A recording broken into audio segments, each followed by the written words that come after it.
You guys want to come on a journey with me? You guys want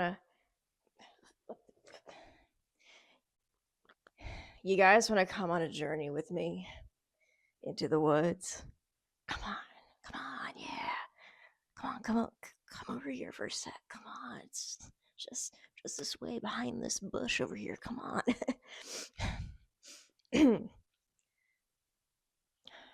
I don't know. I'm sorry. I don't know what that intro was. I don't know what came over me just then. I don't know. And I just want to say that I'm getting help for it, if that makes anyone feel better. Okay.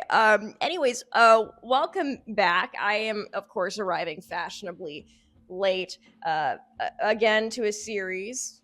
Yeah, whatever. This series has been talked about a little bit for a little while now. Okay, but listen, it's a little fermented, but that just means, you know, it's like wine, you know, like a fine wine fermenting. Metaphor for fermenting. Kombucha.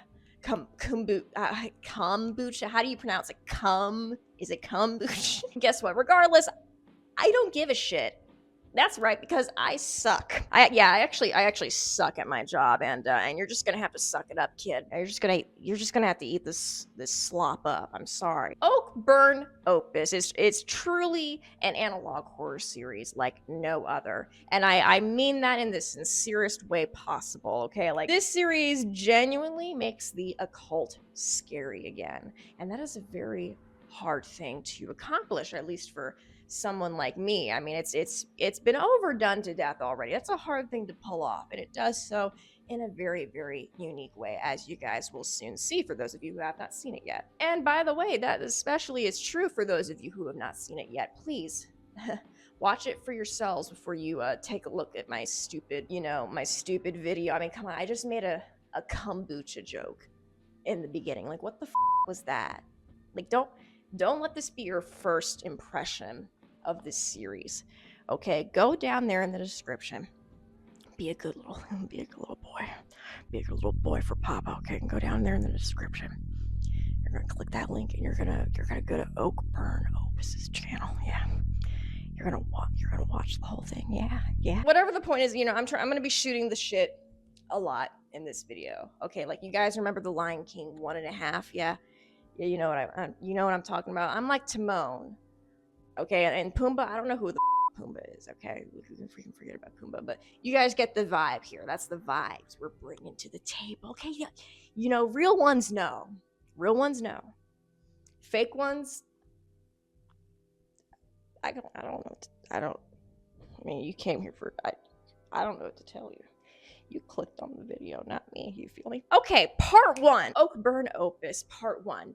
The video starts with a serene shot of OAKBURN Lake. Ah, so peaceful, yeah. Go on, dip your toes in. Get your toes in the mud a little bit. You gotta let those puppies breathe. The year is 1997. Sorry, first jump scare in the series. Old OAKBURN population vanishes overnight. Now the year is 2024. The year's 20. It's the year. What year is it? Now the year is 2024. Classified information from the OAKBURN case is leaked by anonymous sources. Uh-oh, why are they classified? And why are they leaked? Yes, of course, timeless artifact. What you're looking at here is the monolith of time. A new light is shed on the case. I sure hope so. It's dark. I can't see. Help! Somebody help!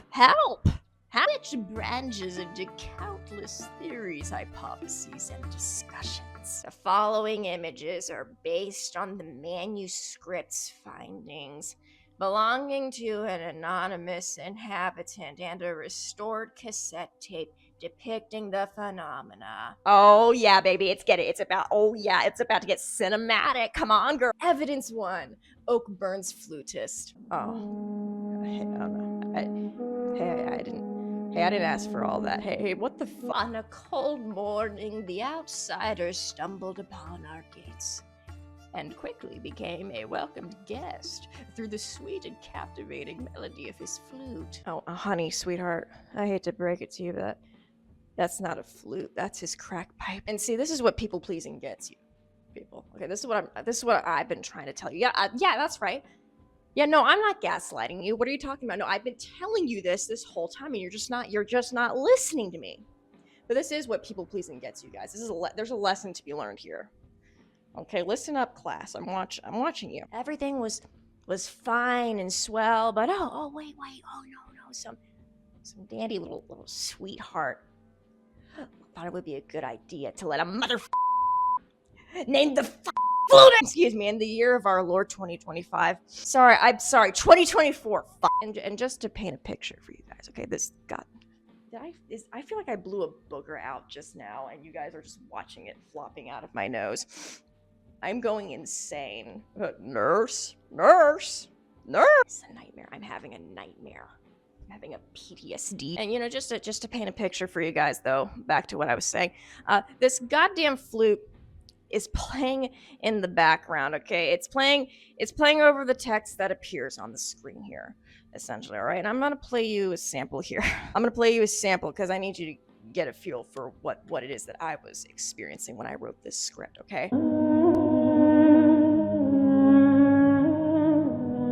Yeah, this is what I had to listen to while I was writing this script, like for the majority of the series. And genuinely it did make me see God. And he was weeping. My people brought him into our village, a secluded place west of the we're gonna call it the It Mountains. That's just what it is. That's what it is gonna be. I'm not even gonna attempt that. The It Mountains. We provided the flutist food, water, and shelter. See, this part right here reminds me of this one Instagram reel I saw, where it's like this son. I don't even know if it's real or not, but he's sending these AI generated pictures of his family's home to his dad. Like he's texting them to him, right?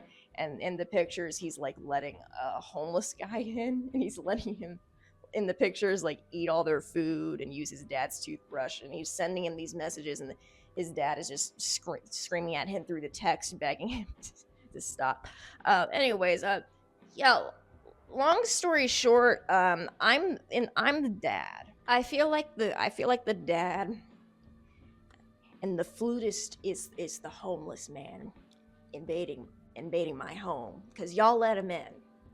Y'all thought it would be a good idea to let him in. It's not a flute, it's a crack pipe. And in return, the man continued to enchant our people with the tunes of the winds. Hold on, let me grab my Sherlock Holmes magnifying glass that I always keep conveniently hidden in me back pocket of me trousers. Now, after squinting my eyes at the screen and giving myself a stress-induced headache, I was able to translate the text on the screen to this. The children adored him, soothed by the melodic blows. Men and women respected him for the great entertainment and happiness by the blows of the flute. I think.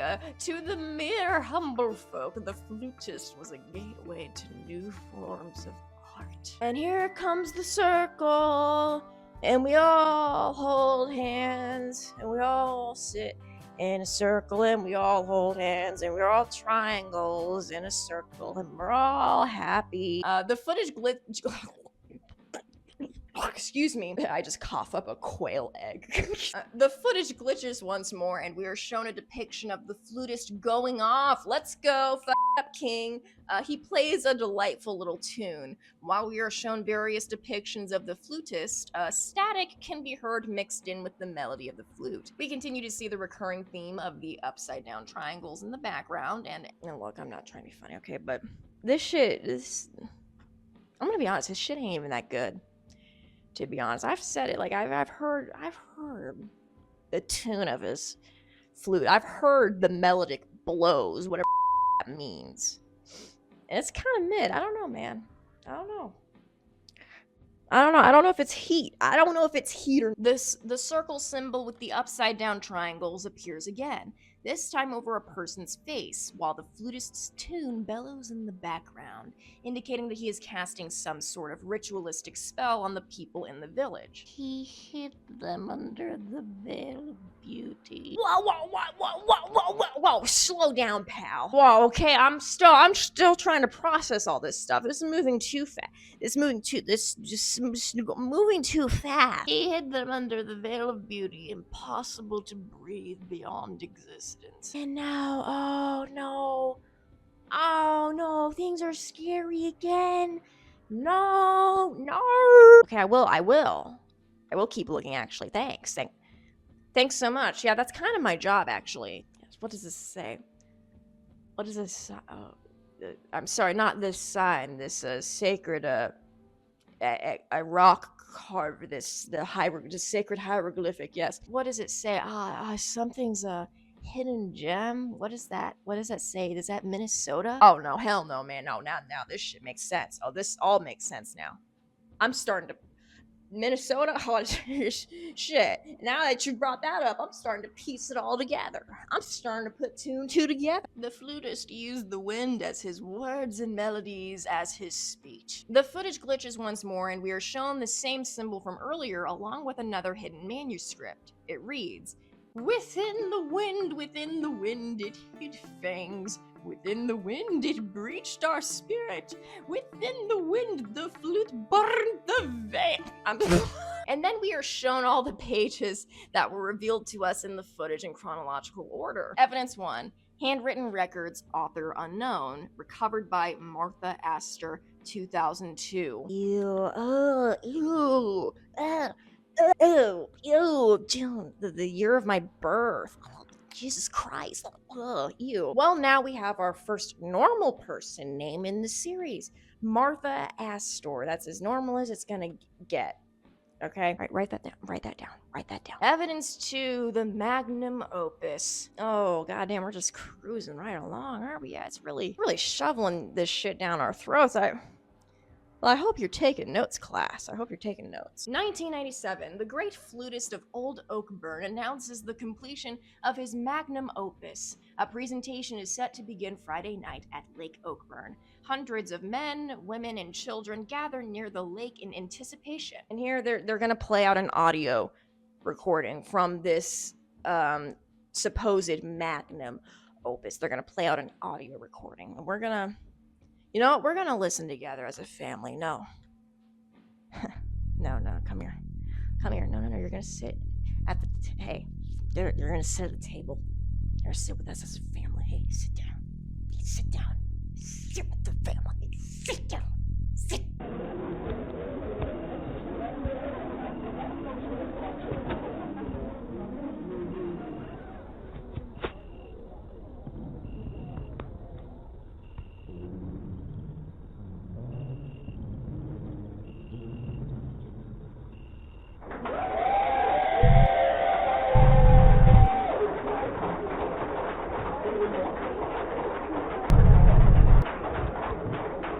The flute ambience intensifies in the background, and I literally don't know how to explain it any better than that, folks. It just does that.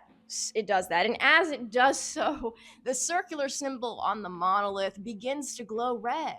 The same circular symbol with the upside down triangle we were shown earlier. Now here, the following words flash on the screen in rapid succession, followed by the vine boom sound effect every single time, and it's so beautiful. Each word reads, identify, interpret, follow the music. And all these symbols flash on the screen really fast. Ooh, oh, yeah. Oh, so many shapes. Oh, I'm overstimulated.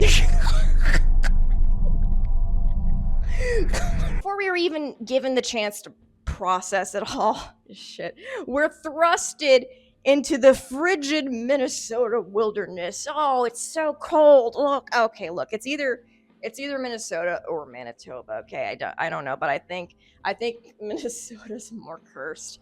and funny. So we're gonna stick with Minnesota from now. And wouldn't you know it, that goddamn flute is playing again. The symbol appears over one of the images, indicating that we are following the source of the noise down this path. And what's really cool here is the sound of the flute was only playing out of my right headphone, so it's got like this, it's got this gamer audio that's got surround sound. The sound design, what I'm trying to say is the sound design is really good. You're just gonna have to watch it to understand what I'm saying, okay? And the sequence keeps on happening until we arrive at the lake. Now that's when this happens.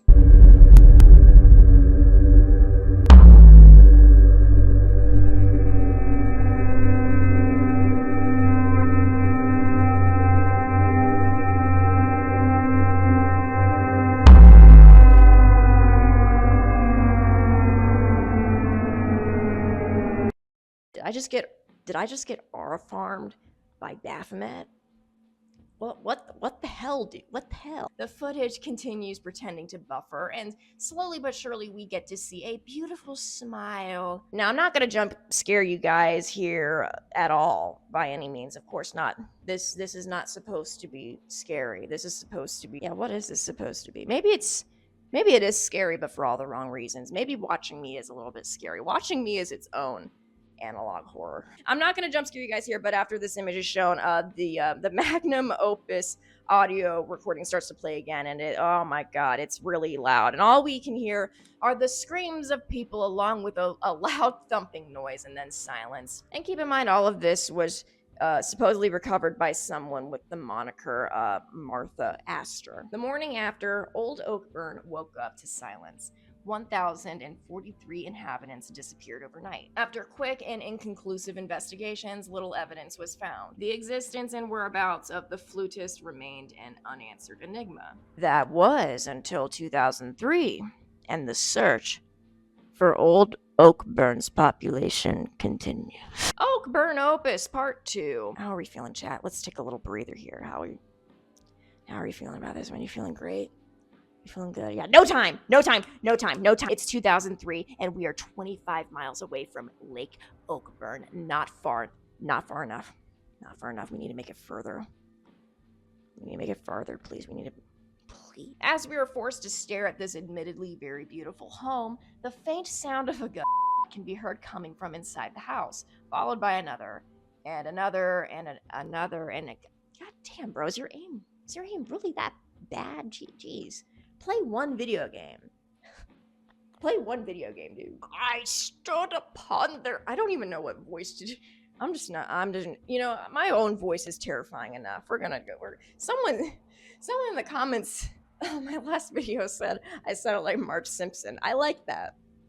I like that. I like where we're going with that. So, anyways, I stood upon their blood. I stood upon the weapon. I stood before the flute and the drowned city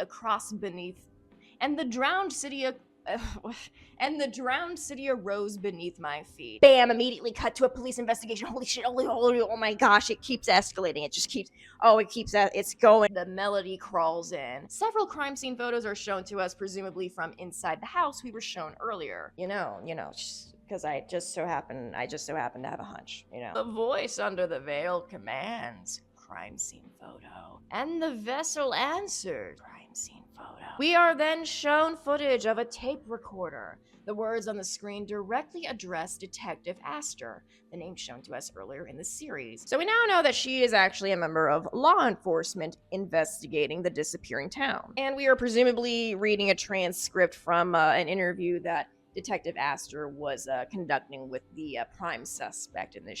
What stands before you, Detective Astor, is not a person. I exist incarcerated in a vessel of the arcane. I will entertain your feeble sense of justice. I will share you my tale. It's share with you. Actually, no, it's share with. It's share with you, not share you, you dingleberry. He knows well his wicked ways. Hey, those are lyrics to a song. A song conveniently titled "The Boy with the Gun." December 10th, a call is made to the police department from the Lebedev household. The caller confessed to having committed murder. Jackson and Oliver Lebedev were dead, their bodies aligned in the dark room.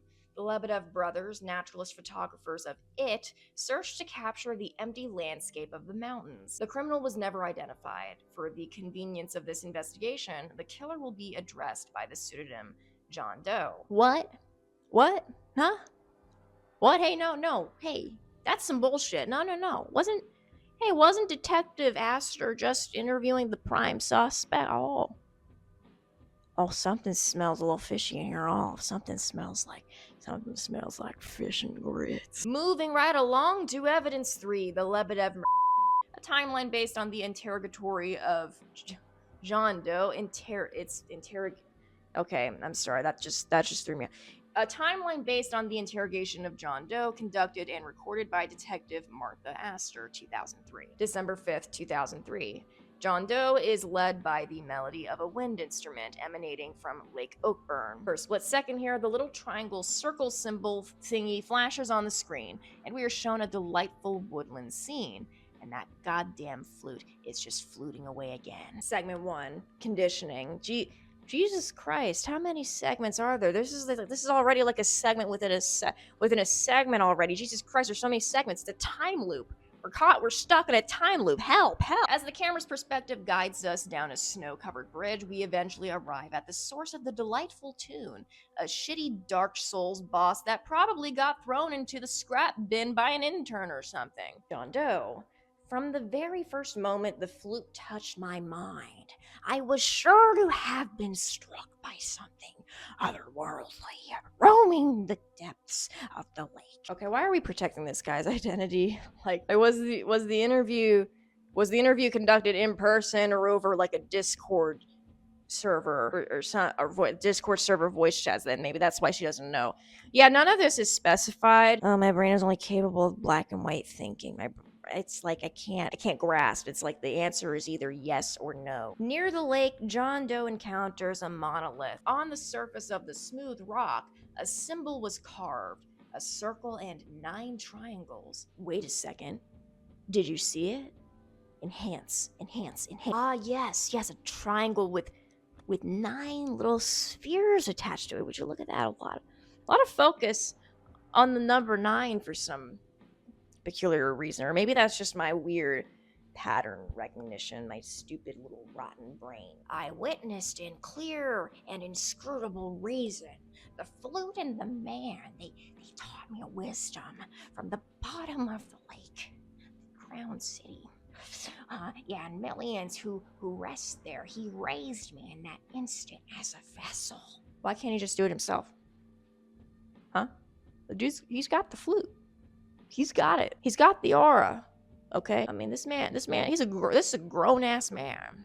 This is a grown man right here. He's got everything he needs. That's a grown-ass man. Why does he need a cuck, a pay pig to do his dirty work for him? You know what, never mind. And I'm not gonna play this part out because there's a lot of flashing lights, and that's very, very bad for the eyes. Very bad for the eyes, not generally good. But it's basically the circle with the 9 triangles flashing really fast over someone's eyeball, I think. And now the symbol is glowing red on that big, beautiful stone, so majestic. The emblem etched upon the rock, the beautifully profane assortment of a circle and 9 triangles suddenly gleamed in crimson hue.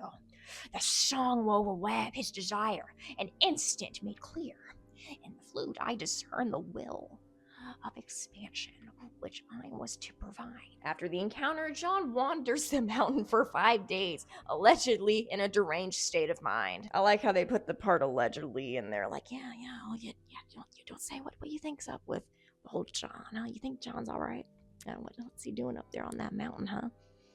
With that big old goat dude smoking a crack pipe. Gee, oh golly gee, Willikers, what makes you guys think this guy is one French fry short of a Happy Meal?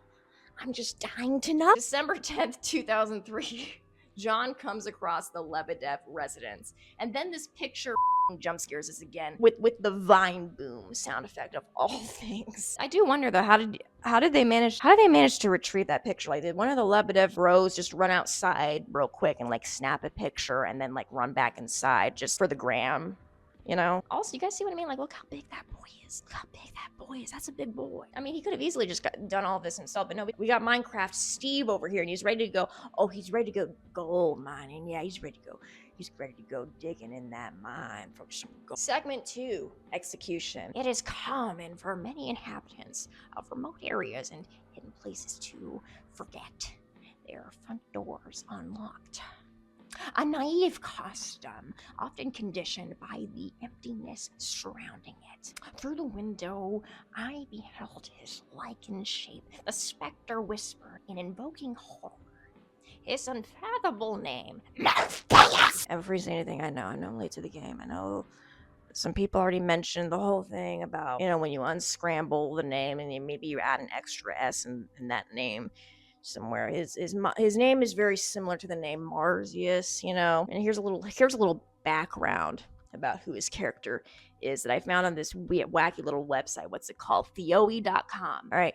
Links in description. I'm gonna cite my sources, okay? Marzius was a Phrygian.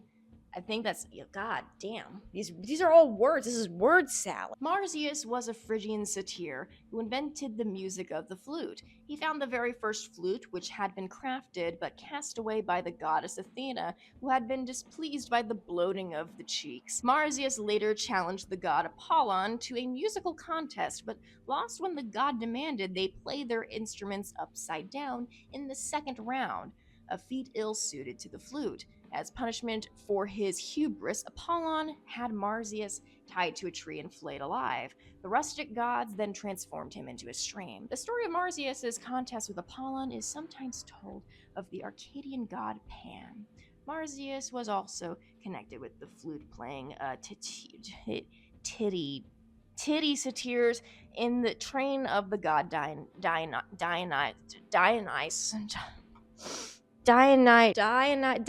die.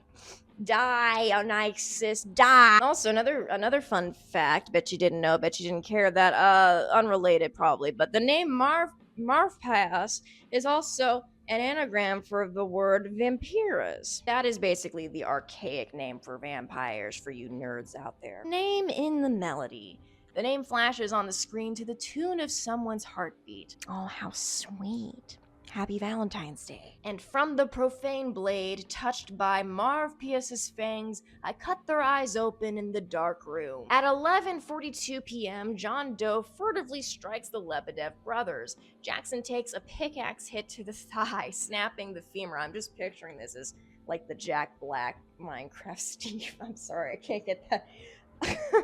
Chicken jockey. I'm sorry. Jackson takes a pickaxe hit to the thigh, snapping the femur, and is left debilitated. Oliver drags Jackson to the dark room at gunpoint upon performing a suboptimal tourniquet. Whoa!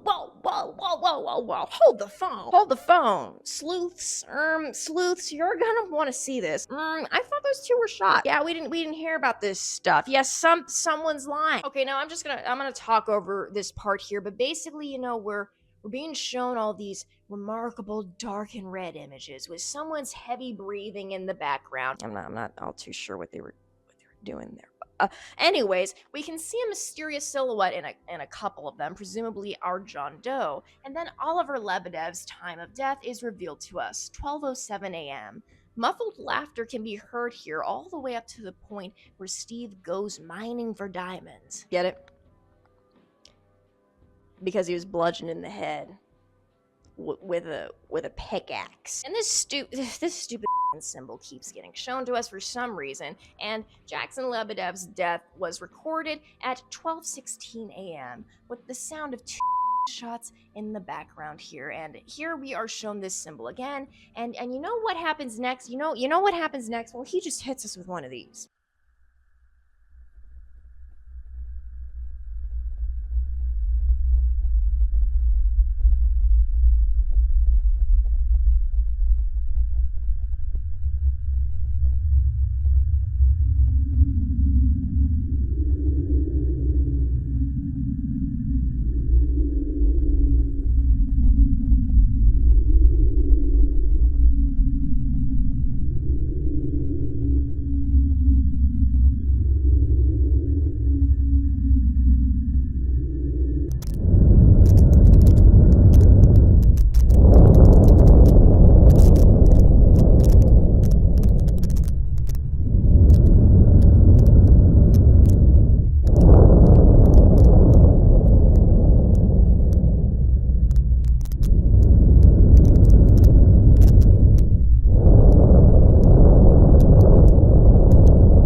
Wow.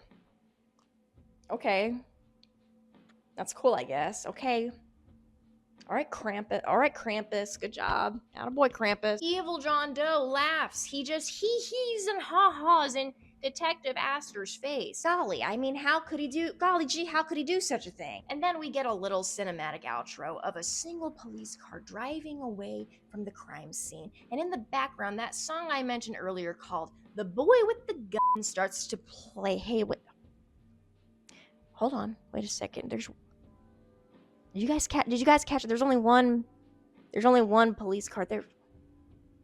Hey, wasn't there a second police car? Oh, now it's all starting to make sense. Oh, hey, yo. Oh no, John Doe. Oh, he's a Fed. He's a Fed. Oh, he's with them. He's one of them. Oh, hell, he's with 12. In defiance of John's alleged method of murder, the bodies of Jackson and Oliver were found in contradictory conditions. Agents at the scene first observed vascular marbling, skin discoloration, and bloating in both bodies. An autopsy analysis revealed pulmonary injury, insinuating that drowning was the cause of death. Oh, I see now. So he just lied. Just made all that ice pick stuff up for nothing. He just lied.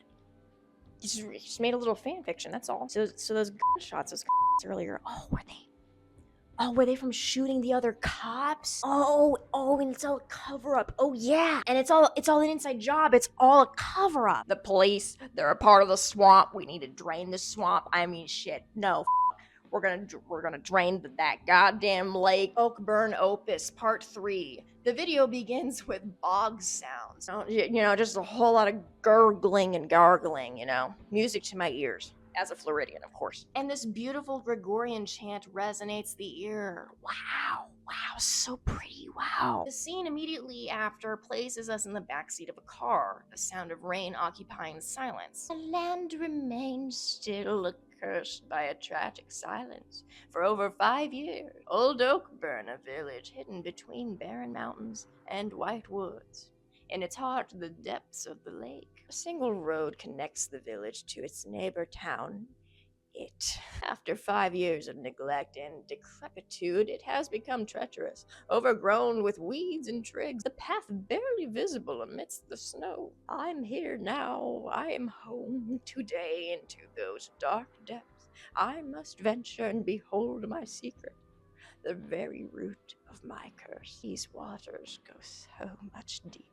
Okay, Jeremy Wade. Bam, we are spawned into a Gmod map. Yo, let's go, guys. Who would win, the interloper or the flutist? Epic rap battles of history. Come on, let's get it started. Let's get that one coming out. Okay, it is now day number 2 of me filming this video, so please ignore the random Winx Club outfit change that you see here. Okay, disregard. Oh, sorry. Sorry, that's another 2002 jump scare for you. The world grew darker that year. The investigation begins. Martha Astor returns to it. Martha's audio journal recovered in 2010. Recovered? Oh, it's never really a good sign. For now, all the evidence collected from the 1997 phenomenon is abstract, frantic, ambiguous, and reveals the arcane nature of the case. Manuscript findings, diaries, newspaper entries, and the cassette tape depicting the magnum opus.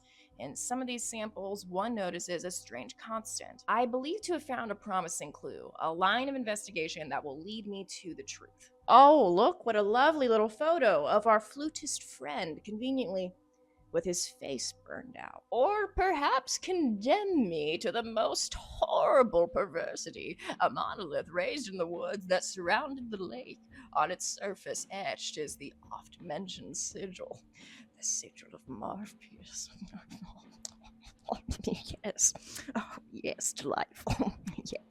Yes, quite. Crumbly, covered in moss and stained with moisture, the stone, however, reveals a more intriguing nature when analyzed in depth. I found it possible to deduce the monolith's true purpose, a tombstone. Before the monolith, we are likely to find the entrance of the tomb. I will be conducting a solo expedition. I here now ask the department to allow the investigation to be conducted by me and me alone. Why, girl? But I get that. That's cool and very girl boss of you, but why? Why? Like, I get it, you know, the police department might be a little corrupt. I get it, but you can't just find one. You can't take one person with you, not one. I mean, don't listen, sweetheart. Don't girl boss and gaslight and gatekeep the magnum opus, okay? Okay, dear. You know, by the way, you look so much prettier if you smile. My roots are here. Our marks share the same curse. His sepulchral depths are mine to explore. I'm so sorry. Do people talk like this? Besides Jordan Peterson, like, do people actually talk like this in the great year of our Lord 2002? For those who may inadvertently stumble upon these discoveries, stay away. Here there are destinies greater than death. No, not this. Oh, the circle with the triangles. And would you look at that? She was right. There be the tomb right there. There, right there. There be the entrance to Costco right there. Upon prying open the tomb's entrance, it revealed a vertical descent of absolute darkness. A pit that reached to the depths of the earth. And from said pit, a horrible smell. A putrid, rotten miasma rushed to the surface. Oh my god, it really is the entrance to Costco. Get out! Get out before it's too late! Get out! Go! Go! No! Despite the unbearable exhalation. I love this series, guy. I love this series. Don't get me wrong. This is a great series, but this I'm trying. I'm really Oh my god. William Shakespeare wept. Despite the unbearable exhalations, I pressed forth and began the descent. Oh yeah, that's it. She's cooked. That's it. She's done. They done put her in the oven, folks. That's it. Black moss covered the walls, forever damp. The smell of fish carcasses, putrid scales, disappearing into the ossuary. A gentle walk to cursed ruins, to meet what roamed the ancient grounds.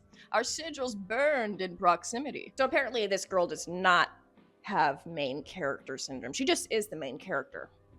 She just is. Like, she's just part of the prophecy. That's just it. It was written in the ancient scrolls. The pungent abyss of the mortuary dragged me to secrets long forgotten, to disrupt knowledge better left unseen. A terrible familiarity, repressed memories of times of wrath, afflicted me in short flashes. A terrible burden, this obsession, being dragged to things occult. Ethan, was this how you felt? Whoa, who the hell is Ethan? Did anyone remember an Ethan being mentioned, guys? Is Ethan in the room with us right now? Behold my necropolis! Oh no, now everything's red now! No! Ow, my eyes! Oh shit, piss! I can't see. At the end of the hallway, she encounters a door. I'm sorry, it's literally just a regular shaped door. Like a door you would see in a doctor's office, which I find really funny. Like you would expect it to be some like ancient oak door or something, but no, it's just a regular ass door, man. Like bro I'm sorry, I just find that beautiful. Like bro just has a whole office down there with an HR department and shit. He's like, hey, yeah, no, come on in, please take a seat. Oh, hey, there's mints at the receptionist desk if you want any. Help yourself. Ah, yes, the tome of knowledge tucked away in the trenches of the accursed labyrinth. Every Costco has one. Evidence for Book of Morpheus. Oh my goodness gracious. Please, everyone, please just appreciate what a marvelous work of art this is. Like, holy shit. Long after the wrathful times when the serpent's tongue no longer hissed, the drowned artist Morpheus rises, risen from the pungent water, carrying the darkness of those eldritch depths. I'm sorry, I lied. See, I just lied again. I just love to lie. I love lying. So a quick translation of all of that for those of you who weren't theater kids growing up. He's just saying that everything is just a really wet and stinky mess. It's wet. He's just a really sad, wet, sopping, stinky mess.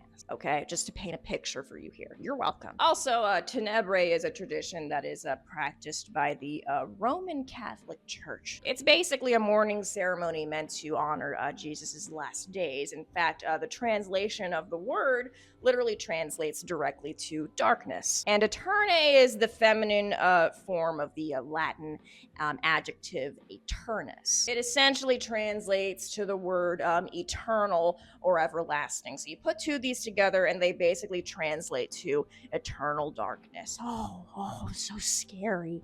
Oh, no. Oh, let me grab a mint real quick from the receptionist's office. I'll be right back. A burning ember boils within the dark fire. Maligni, servant to a certain viper's sin. And we can all guess what maligni means here. Yes. It means evil, very bad. So he's just an evil, bad, stinky, wet, soft. And then we get the Latin phrase dies array. And then we get the Latin phrase dies array. I'm probably mispronouncing these. I am mispronouncing these, and that's quite all right. Hey, shut up. And then we get the Latin phrase dies array or dies array.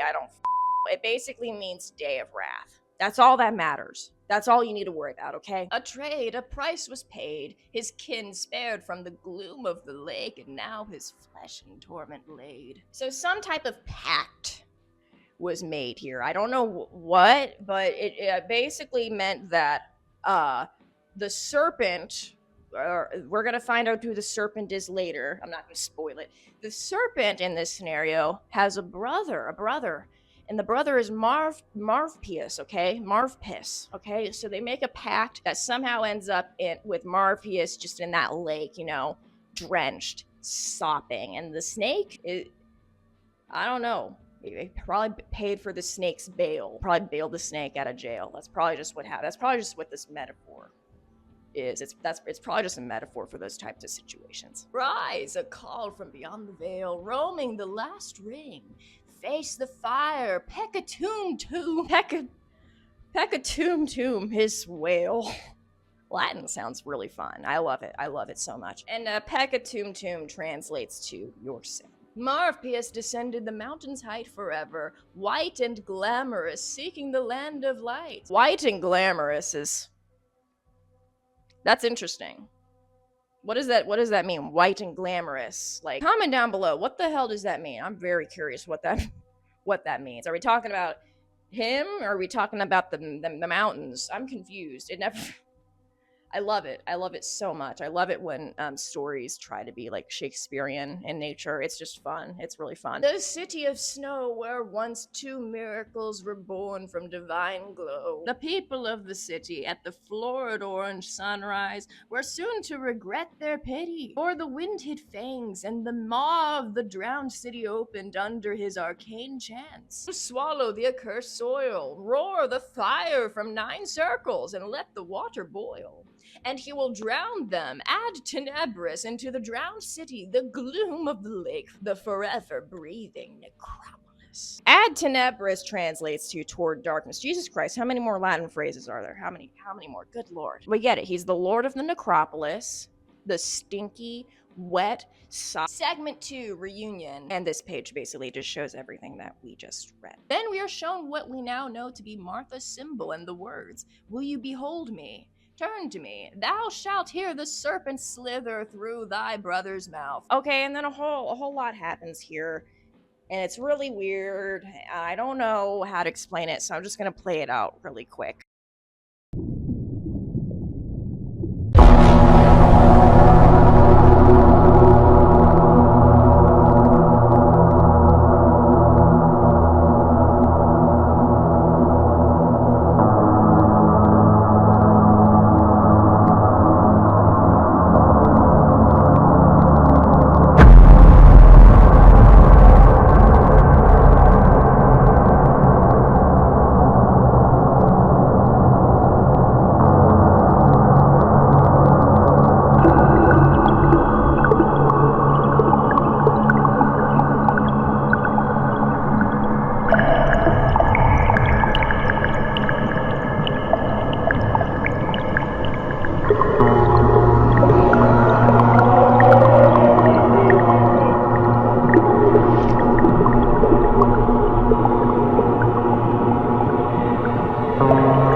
that Martha is the reincarnation of the fabled serpent. Those wrathful days as I held your lifeless corpse, when in that lake I communed with beings far beyond, I contested death itself and welcomed a vile force to bathe this land in blasphemy, damned me to those depths, to choke for eons.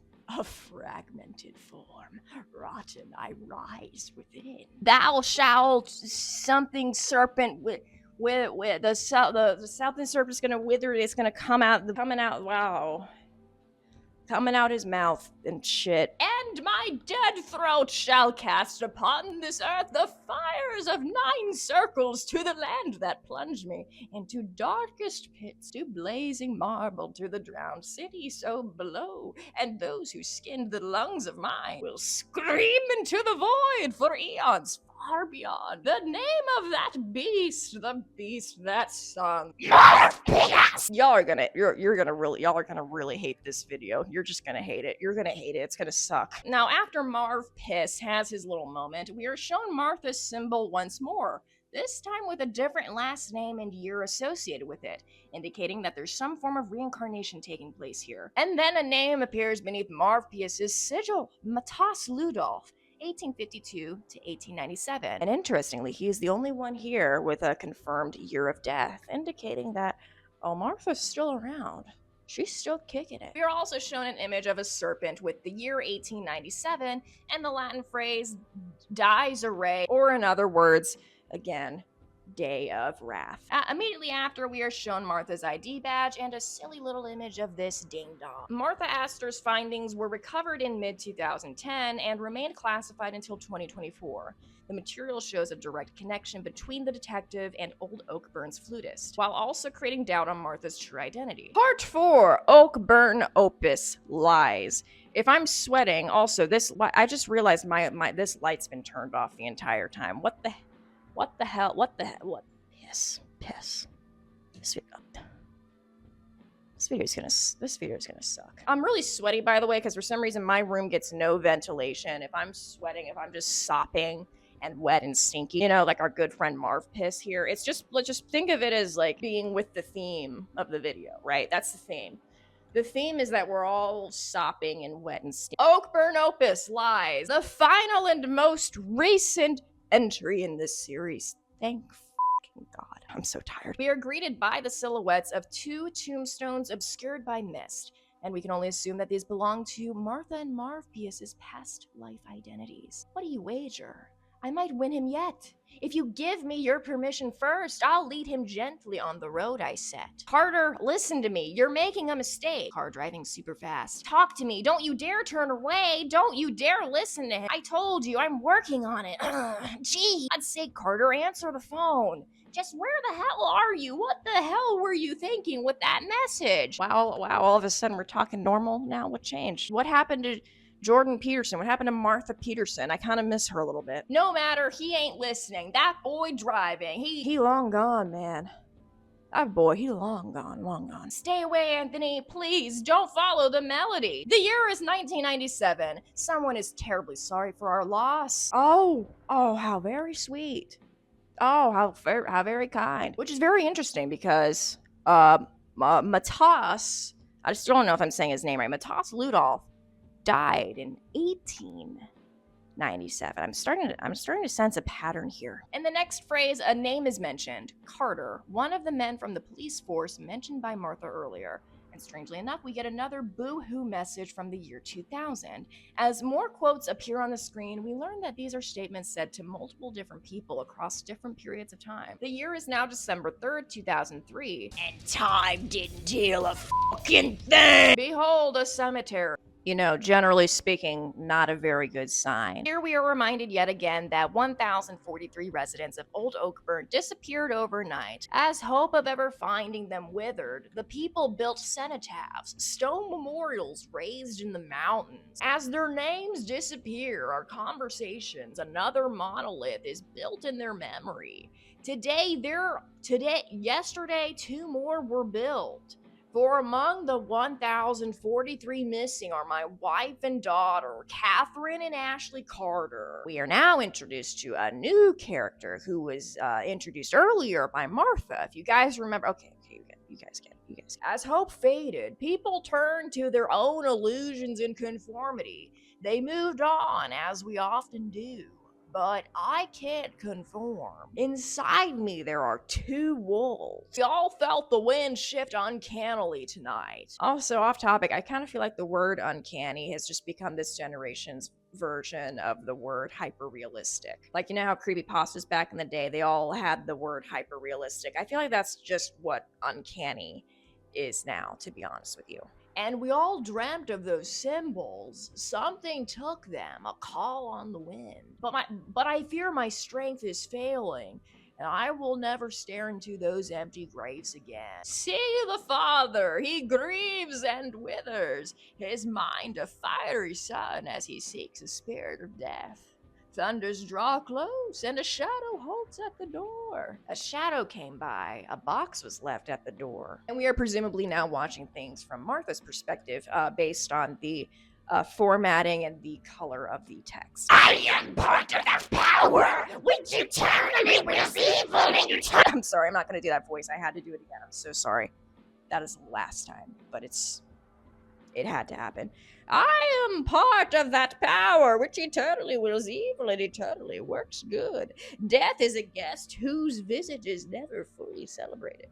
My gift, a piece of me to show you what no man has seen.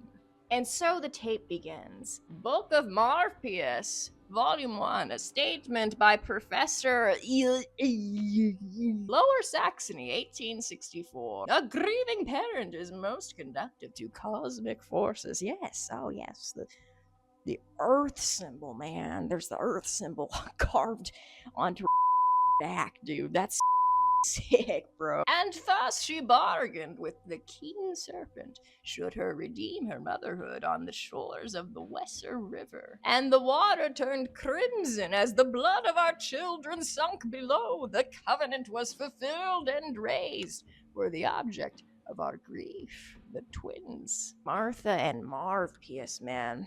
It's not Max and Ruby anymore, man. It's Martha and Marv P.S. now, okay? Yeah, they're grown up now. Feel old yet? Yet the compact commands the sorcerer's willingness.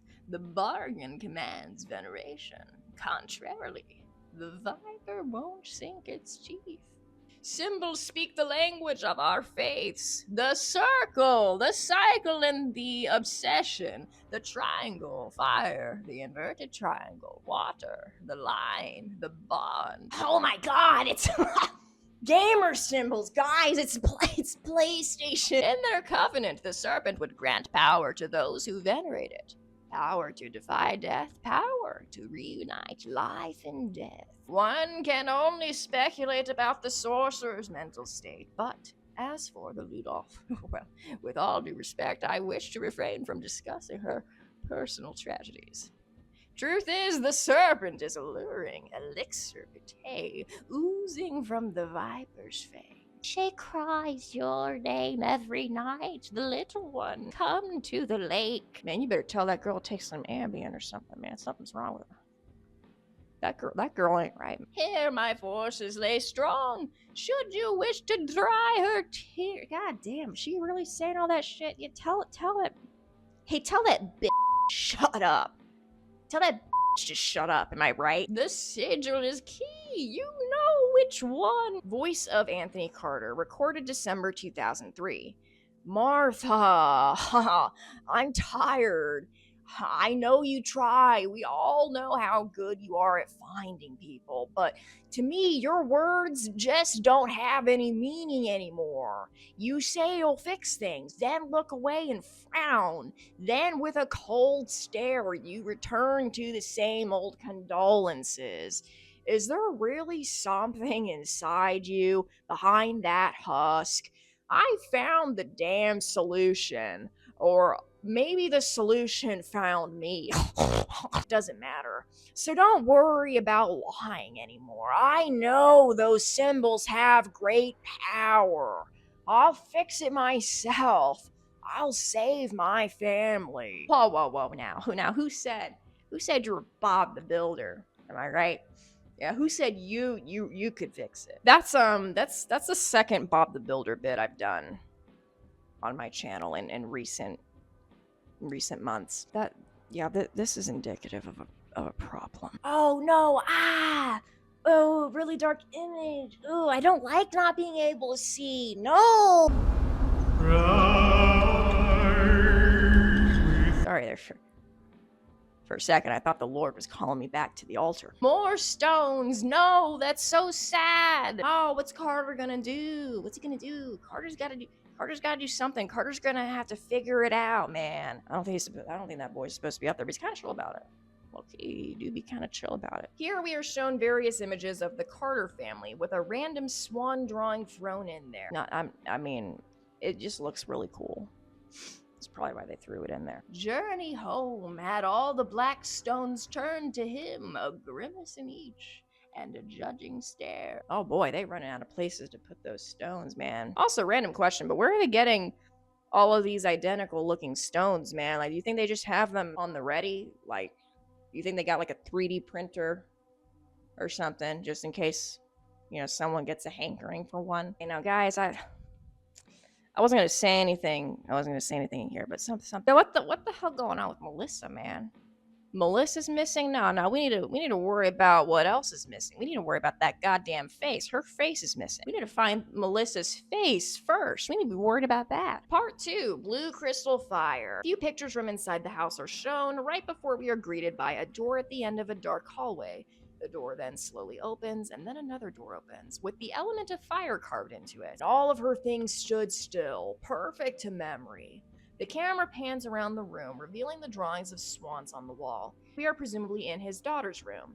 He opens up Ashley's diary, one that also has a swan on it. The dates are October 3rd to October 7th, 1997. Cold and foggy morning, the wind blew softly as an outsider stumbled upon our gates. Hunched and cloaked, he came towards us, deeply injured. Hunched and cloaked.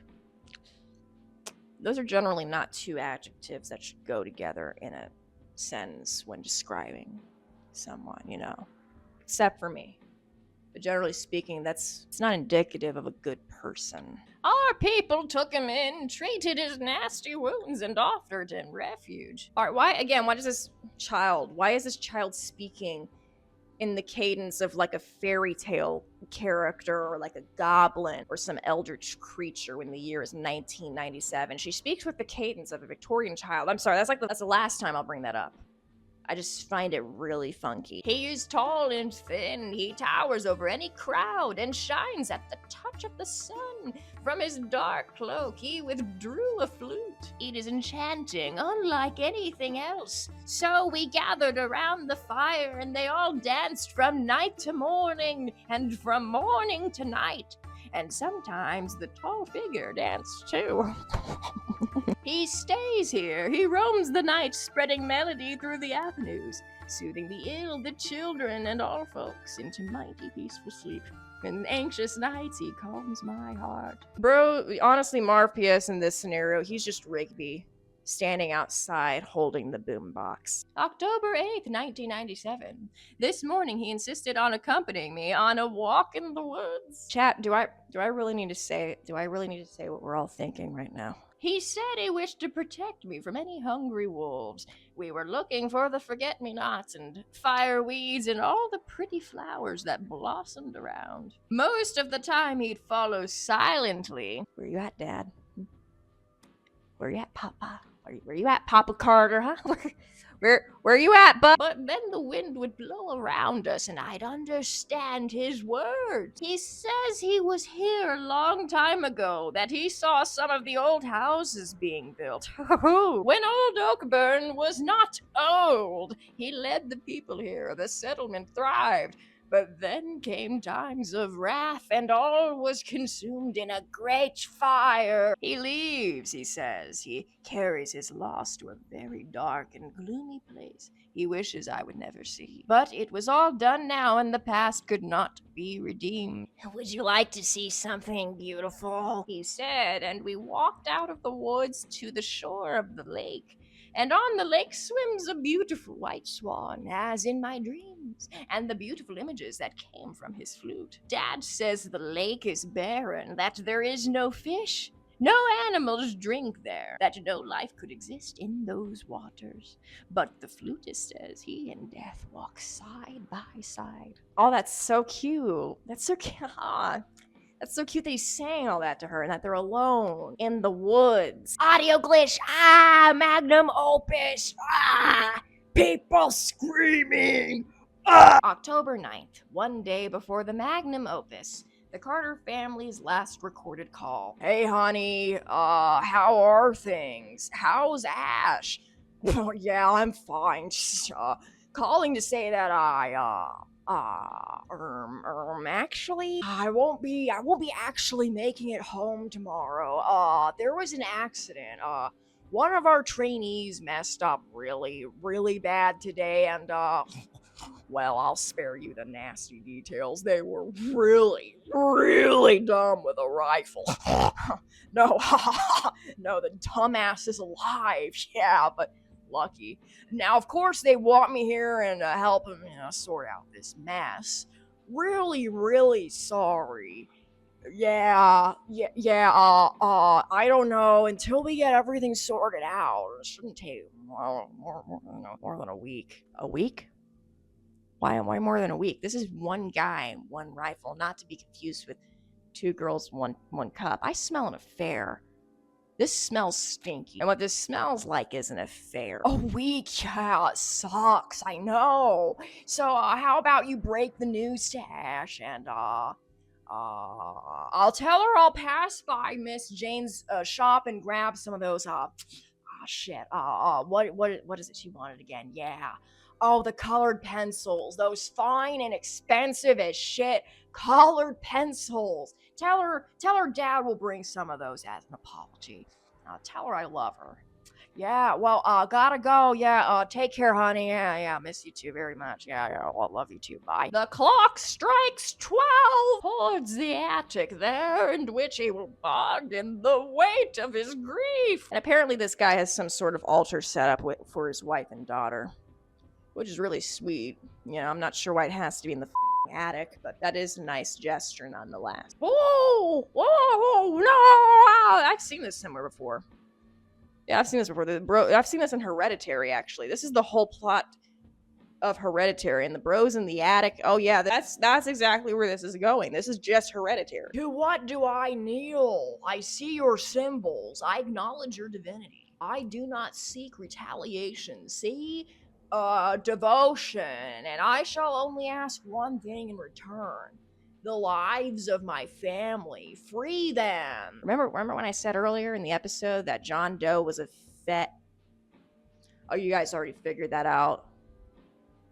You guys figured that out? Okay, I'll shut up. You want me to go? You want me to go? I'll go right now. Dispose of mine as you see fit, but free my child. Free them both and keep me instead, I beg you. I can no longer bear it. Whatever you be, I've seen your light. I've answered your call. Talk to me. Hey, wait a second. I've heard that somewhere before. Lord of Rats, talk to me. Okay, Lord of Rats is a bit much, guy. All right, it's a little bit much. We're not trying to summon Chuck E. Cheese, okay? Follow the nanny! Where are you, Anthony? Who's witchcraft? Now, Anthony is the guy that I've been calling Carter this whole time, but I know Carter's his last name, but it just sticks. I've already committed to it. It's too late. There's no going back. Just accept it, honestly. Drew towards me with all your force. You begged my presence. You implored my voice. Now hearken to my melody. Seek the wind, impart your wail unto me. Damn. Where's bro gonna get a wail at? Man. Now, he was so close to completing the ritual, too. All he needed was a whale. I don't think Costco sells whales, guys. Once so prosperous in your love, would you like to rejoin them? Instruct me. Oh, shit. Oh, he's in the bog now, guys. That boy's in the bog. Oh, we in the mud now. It's about to get real It's about to get real up in here, boy. The exit shall remain sealed until our unification. For ghosts and conjurers, the same laws appertain. The same way they enter in, they must go out. What? Yeah, sure, whatever. But I beg you, how should they be of any use? She was only I have use in you! Man, this is turning into a beautiful love story. Billy Ray Cyrus should write a shitty country song about this. This is beautiful. This is great material right here. Thus I tempt you to a compact of much value. How? You'll join them. May you rest united in their slumber beneath these waters. Should you resign your flesh, relinquish your body, upon fulfilled covenant, I shall raise you as a vessel. You failed as their protector once! I now offer you the faculty to redeem your fatherhood. You sought a spirit of death. And I've come. Unite or persist in your own misery. I accept. And all the scary pictures from before flash on the screen in order to really sell the point that he's making a deal with the devil. And this is a repeating cycle. And this is why we keep seeing those circles. It's the circle of life. Anyways, 2 paragraphs of text briefly flash on the screen here, and this is what they read. Or this is what they say. I'm tired. Kathy, I'm deeply sorry, my dear, but I've said it again. And it did not happen today. I am ashamed. I should be in those woods. And I should scream your name until my throat burns and bleeds or something. And I should hike and search for you and our little girl until my legs fall apart. But I'm afraid I'm losing my strength and see no other option. I hope you can forgive me, darling, even if I don't deserve it. Oh, tell me, how should I stay here, living in misery as you wither in some dark place, your name forgotten day after day? May I join you in our princess and this great city soon. With love, Anthony. Part 3, The Boy with the Gun. Hey, that's the song! After the encounter, Carter wanders the mountain for 5 days, allegedly in a deranged state of mind. December 10th, 2003. Carter comes across the Lebedev residence. And here I do believe this is going to reveal what actually happened that night.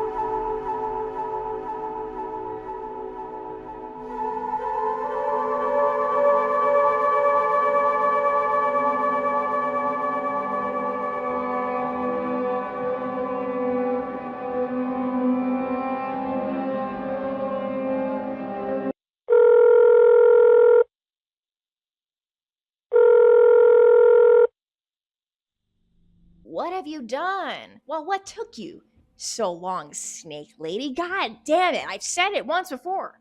And I'll say it again. He's not Bob the Builder. And he can't fix it. He did not fix it. As a matter of fact, he broke it. You know what? Give me your job. Give me your job right now, sweetheart. Oh, listen, I'll take over. I'll take over for you, Martha. Come here. You know, you look so much prettier. You'd look so much prettier if you smile. Oh, how poetic. All the photos are in the shape of a triangle, which is also the symbol of fire.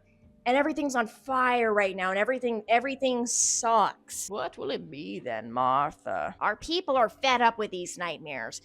Take them to the lake and stay out of sight. And make sure they sing. No, Martha, you can't do that. Bitch, give me a few minutes. Carter is emptied. No, this is not Carter anymore. I'll deal with him. See, the Aster! Her stare is empty and she rewrites our tragedies. That night in their paper, she writes the brothers drowned and sunk.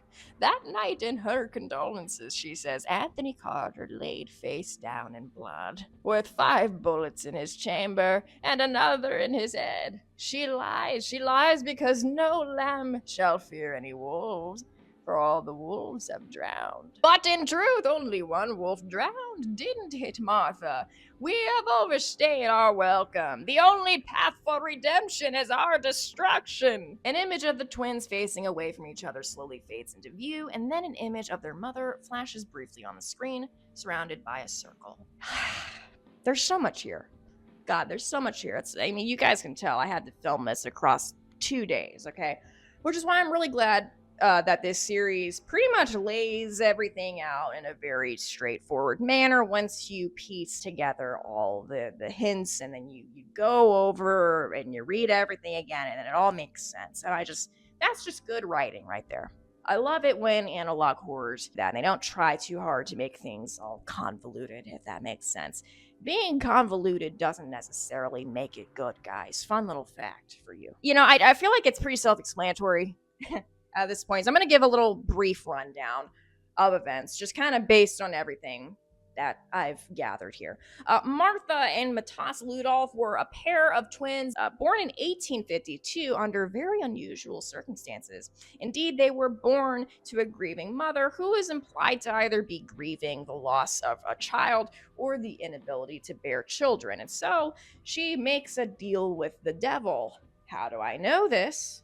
Because she's described as going down to a lake and making some sort of blood sacrifice, which is implied to be the fact that she kidnapped the village's children and sacrificed them to this serpent entity or serpent god that lives in a lake or a river, if you will.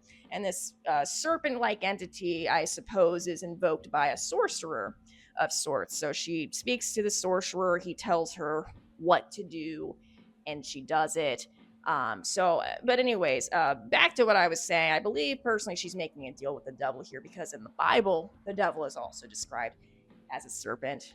So that's kind of, I don't know. Or maybe that's just my own religious trauma. Maybe I'm projecting there, but that just made the most sense to me. All right. So she makes this blood sacrifice in order to bear children, and thus she gives birth to this weird little imp creature, Matas or Marvpius, if you will, and then Martha, who is symbolized by a serpent. And I'll explain why later. And so she gives birth to these magical little creatures, little gnome children, okay? And as stated previously, Matas is the reincarnation of this universe's version of Marzius. And Martha, in my humble opinion, is this universe's version of the goddess Athena. And snakes are a symbol that is commonly associated with Athena's visage. And you know who else has a serpent associated with her image? Martha! Supposedly there was some sort of contract designated for Marvpius and his sister Martha. I'm going to call her Athena in this case, all right? Because we all know what she is. She's a goddess, yes, but there was this contract, you know, for Marvpius and Athena to uphold that involved Athena venerating the serpent along with Marvpius. But Athena, for whatever reason, wasn't digging it because she's a girl boss, okay? And I guess somehow she and Marvpius got into it, and then he just dies. And he dies, and she kills him, and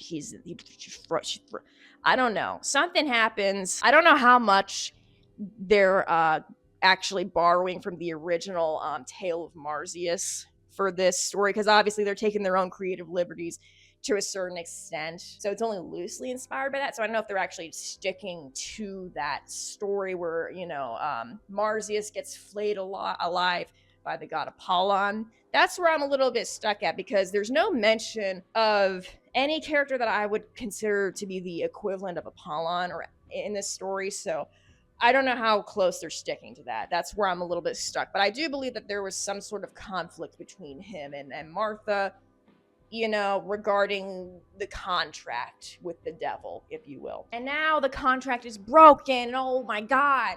Oh, they're in a time loop. They're in a time loop. They're caught in a time loop. Oh, it's horrible. And so Martha is she's reincarnated. Her and Matas, I don't know. She's reincarnated into just a regular woman, and then Matas is just Marv Pius. He's just Marv Pius still, and he's just wet and stinky. But we do know, at least from the original story, that Athena, she doesn't like the flute, okay? Because she doesn't like the way you puff out your cheeks when playing the flute, okay? But honestly, skill issue, okay? Because it's not even how you're supposed to play the flute. You're not supposed to. That's actually the case for most wind instruments. You're not supposed to blow out your cheeks. You're supposed to, you know, little daint. You know, I used to play the saxophone, so that's how I know. What's that? You don't care. You don't care. You want me to get back to the story, okay? But again, you know, in the story, Marsyas, he gets tied to a tree by the rustic gods. They flay him alive, and then he gets turned into a stream, which I believe is the reason why, of course, Marpius in this story has such a close connection with the water. And of course, we know now that the John Doe who murdered the Lebedev brothers was actually Carter. Now, why did he murder the Lebedev brothers specifically? I don't know. I personally lean towards the fact that it was probably a crime of convenience. I mean, he even stated that the door was left conveniently unlocked. I do believe, however, this might have something to do with him wanting to be reunited with his wife and his daughter. Perhaps he needed to sacrifice 2 souls in exchange for their 2 souls in the afterlife, which is it's similar to the blood sacrifice that the Ludolf mother made in order to bear children. There's kind of a cyclical nature to this whole thing, as I stated. And why did Martha protect his identity? Well, it was probably out of pity. She probably saw that this was truly not the real Carter anymore. I mean, also, let's just be fair. If they arrest that motherfucker, how are they going to keep him in the cell? He's got this like big SCP familiar Pokemon type creature following him around. You think he's going to stay in that cell? No, he's probably going to no clip out of it or something awful like that. I don't know. And I know I'm probably missing a whole lot of finer details here, but honestly, I think the overall plot is pretty neatly laid out for the most part. There are a few loose ends here and there, but I think they're probably going to get tied together in future episodes, which I do suspect there might be some on the horizon based on how that last episode ended. It ended on a cliffhanger, so I don't know. We might get to see more. But anyways, I just really love this series a lot. It takes such a unique approach to the genre in a way that doesn't feel stale and overdone. I mean, the sound design is amazing, the editing style, even the writing style. You know, I was kind of clowning on it a little bit for sounding like Jordan Peterson, but that's also kind of unique in a way. And, potentially that could be an artistic approach, if you will. It could also be symbolic of the cyclical nature of this whole thing, going back to old customs of the past, invoking this ancient deity from the waters of a lake. It's probably meant to just add to the overall mystic feel. I get it, so I'm not trying to be too hard on the series, but that, all in all, I just think it's a real good time. And why am I yapping? I don't know. Why are you here, though? Why are you here? Don't matter.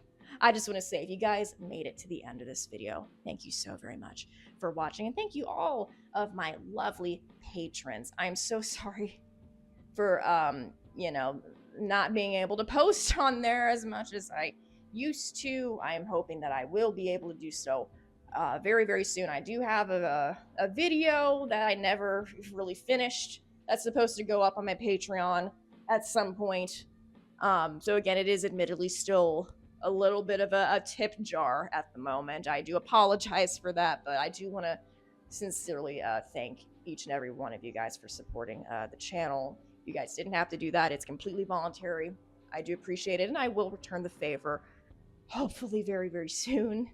I'm very sorry again, but thank you guys so much for watching. As always, if you guys have anything you want to see me cover in the next video, my DMs on Instagram are open, my comment section is open, and my email is open. Those are all very good ways to reach out to me. I don't unfortunately have the time to respond to everyone. I'm so sorry, but I do read everyone's messages, or at least I try to. So I'm going to get out of here. Thanks so much again, and until next time, goodbye.